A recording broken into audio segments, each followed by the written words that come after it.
Guys welcome back to my mini blog. কেমন আছো সবাই? আশা করি সবাই ভালো আছো। আর আজকে ছিল 4 নম্বর সোমবার। আজকে যাব মন্দির, তার জন্য আমি সকালে উঠে স্নান করে নিলাম। স্নান করে নেওয়ার পর ভগবানকে উঠিয়ে স্নান করিয়ে ফ্রেশ আপ করে সিঙ্গার করে নিলাম। পুজো কমপ্লিট হওয়ার পর এবার রান্না করে নেব।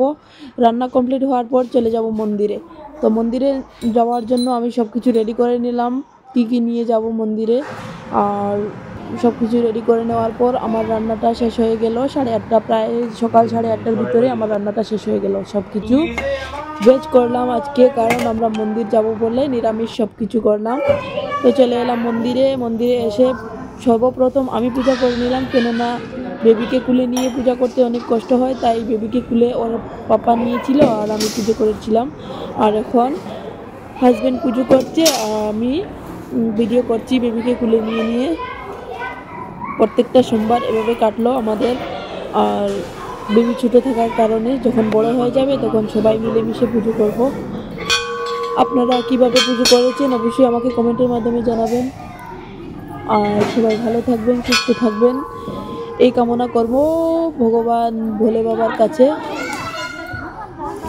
আর মন্দিরটা অনেক সুন্দর। এই মন্দিরটা হলো ডিমাপুর 2.5 মাইলের দারোগা পাতার পরে এই জায়গাটার নাম। অনেক ভালো লাগে, আসলে দেখবেন।